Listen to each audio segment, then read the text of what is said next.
Hello, Spartan fans, and welcome into this latest edition of the Michigan State Spartans Insider Podcast. I'm your beat reporter for Michigan State Spartans on SI, Aidan Champion, and we're going to get into some Michigan State basketball recruiting talk. Haven't gotten into it as far as the podcast. We've written a lot about it because it's certainly cranking up right now, but a lot of the talk obviously has been football and with the great recruiting month they had in June with 17 commits that month alone, up to 22 now for football from the class of 2026.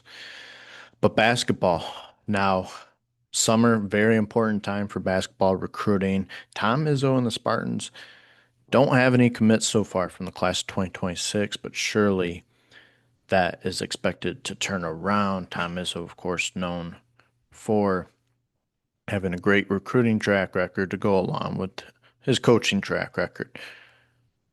Michigan State, one of those schools you think of when you think of landing, you know, some of the best players in the nation. You think of names like Xavier Booker obviously didn't pan out at Michigan State. Now with UCLA, perhaps things will work out for him there. But guys like him, Jaren Jackson, Miles Bridges, just all these guys who, except for Booker so far, have gone on to do great things. Um, Throw Jeremy Fears in there as well. But Tom Izzo certainly has found success with recruiting. So this isn't anything fans should be concerned about, the fact that they haven't landed a commitment yet. But he has been active this week. Tom Izzo was in South Carolina on Thursday for the Adidas 3SSB. A lot of coaches were in attendance for that, some of the best players in the nation at that event. And according to On3 Rivals reporter Joe Tipton, Izzo was watching Class 26, four-star center. Gonna try to get his name right. Arafan Diane.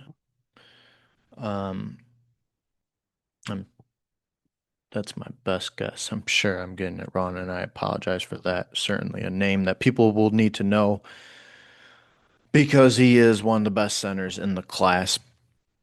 7'1", um, a guy who Michigan State, would love to have, considering after this coming season, we'll no longer have Carson Cooper, and then you're relying on Jesse McCulloch, which Jesse McCulloch I'm expecting to be a really good player, but it's just iffy when you consider he hasn't yet played for Michigan State, redshirted last season, and is injured right now. So we don't know how that transition, that return, is really going to work for him when he's expected to be the backup to Cooper this coming season. So definitely want to add depth uh, to the center position. And he's not the only center Michigan State's looking at. Uh, they've offered four-star center Tristan Reed um, from Missouri. Lot of schools have offered him and are pursuing him, just like Deane. But Reed, he's the younger brother of Terrace Reed, who plays for UConn, was the Big East Sixth Man of the Year last year.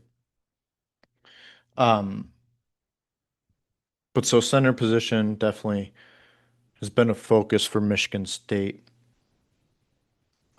And I would say with this class, you definitely need to get a center.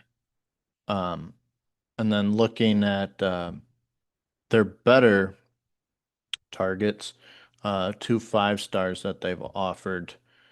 One of them, a guy who is being pursued by so many of the top programs in the country, Anthony Thompson, who is highly interested in Michigan State, but he is for a number of other schools as well.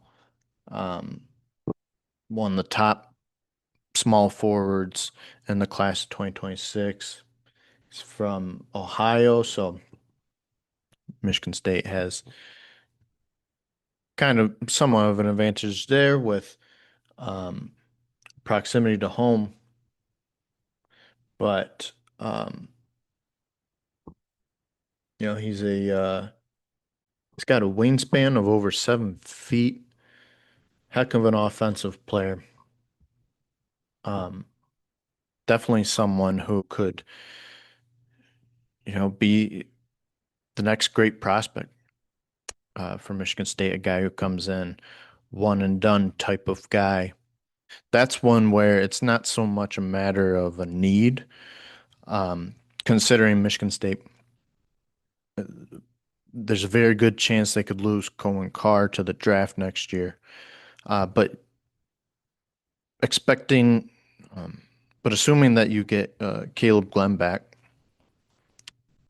and I say assuming that he doesn't transfer, but um, you and behind him you'll have Jordan Scott, and then looking more at power forward, you'll have Cam Ward.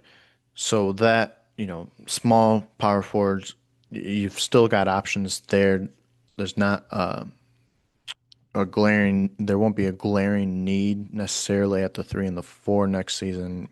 We'll probably need a guy though behind Ward, but Anthony Thompson, definitely more of a wing, only 6'7". But um, well, I guess what's Cam?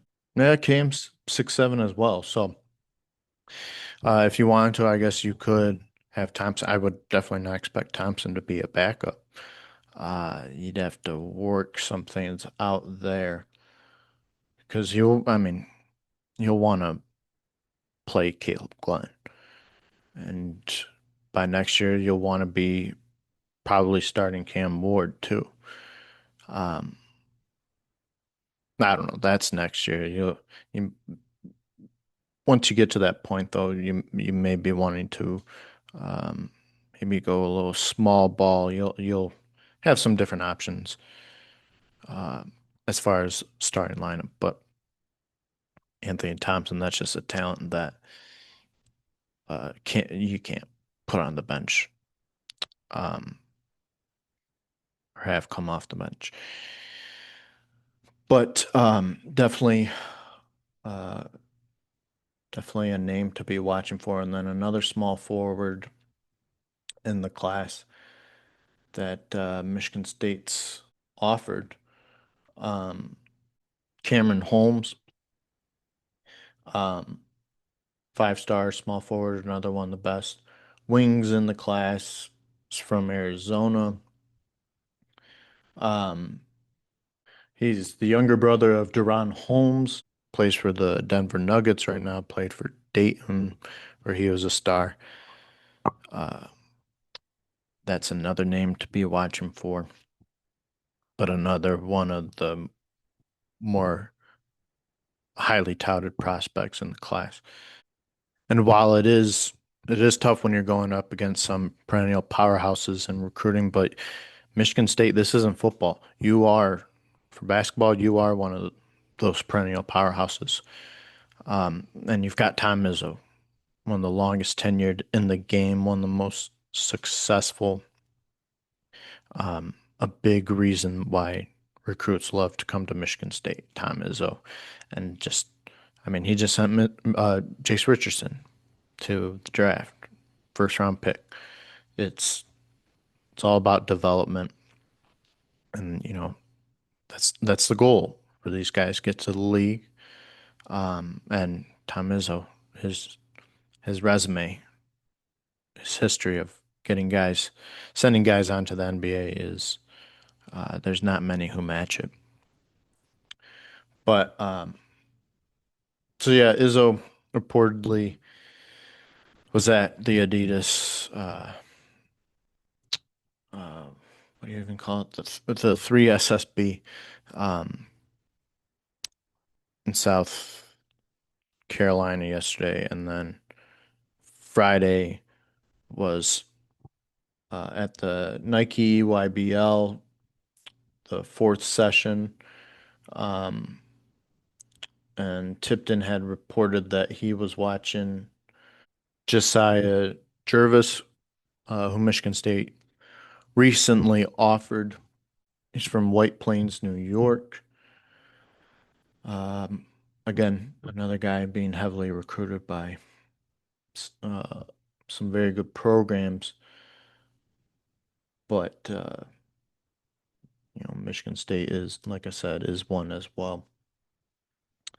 Um, but yeah, Izzo was watching him at the EYBL.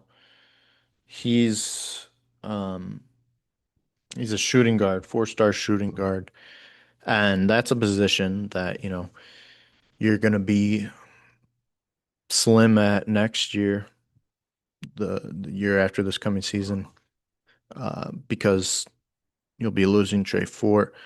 Kurt Tang really going to be your only pure shooting guard as of now. So you definitely want to add depth there. I expect Kurt Tang by year three to have made a huge leap from between now and then. Um, but definitely want to add to that room, to that group. Um, and so this would be a great option for you. But what I think fans should be taking away from this is Tom Izzo's out there, he's traveling, he's working, and um he's extending offers, but I think he's being a little more reserved in who he's offering or how many uh offers he is extending. But like I said, there is an effort there, and if football taught us anything, it's to be patient.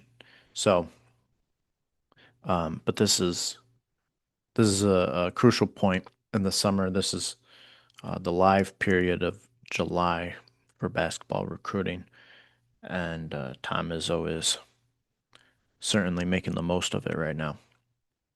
As always, thank you everyone for tuning in. I hope you're having a great start to your weekend, and I will talk to you next time. Thank you.